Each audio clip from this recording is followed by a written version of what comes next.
মোবাইলের ফাইল বা গ্যালারিতে আমাদের পার্সোনাল অনেক কিছু থাকে যা হাইড বা লুকিয়ে রাখার প্রয়োজন পড়ে, কিন্তু এই সেটিংটি করতে গেলে আমাদের পিন বা পাসওয়ার্ড দিয়ে সেট করতে হয়।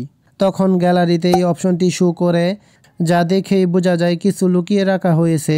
এমন কিছু মানুষ পিন বা পাসওয়ার্ড চায় যা দিতে হয়, কিন্তু এখন আমি এমন একটি সেটিং দেখাবো যা পিন বা পাসওয়ার্ড ছাড়াই আপনি মোবাইলের ফাইল বা গ্যালারির ভিডিও, অডিও, পিকচার যে কোনো কিছু লুকিয়ে রাখতে পারবেন, যেটা আপনি ছাড়া আর কেউ কখনো খুঁজে বের করতে পারবে না। তো ভিডিওটি শেয়ার দিয়ে অন্যদের দেখার সুযোগ করে দিন।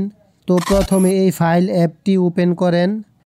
এখান থেকে আপনি ভিডিও, পিকচার, অডিও যেটি হাইড বা লুকিয়ে রাখতে চান ওইটাতে ক্লিক করেন। আমি একটি পিকচার হাইড বা লুকিয়ে রেখে দেখিয়ে দিচ্ছি। ইমেজে ক্লিক করেন। এখান থেকে আপনি যে পিকচারটি হাইড বা লুকাতে চান ওইটাতে ক্লিক করেন। আমি এটাতে ক্লিক করলাম। উপরে এই যে 3 ডট এটাতে ক্লিক করেন। রিনেমে ক্লিক করেন। এই যে এখানে পিকচারের নাম দেওয়া, এটির একদম প্রথমে এখানে একটি ডট দেন।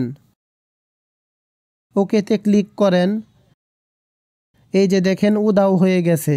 এই পিকচারটি সারাদিন আপনার ফাইল বা গ্যালারিতে খুঁজলেও আর কেউ কখনো কোথাও খুঁজে পাবে না। এই পিকচারটি আবার গ্যালারিতে আনার জন্য এখান থেকে ব্যাক করেন। এই যে উপরে 3 লাইন এটাতে ক্লিক করেন। সেটিংয়ে ক্লিক করেন। একটু স্ক্রল ডাউন করেন। এই যে শো হিডেন ফাইল এটা অন করেন।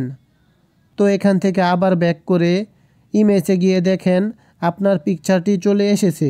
এই যে এই পিকচারটি আমি লুকিয়ে রেখেছিলাম, দেখেন চলে এসেছে।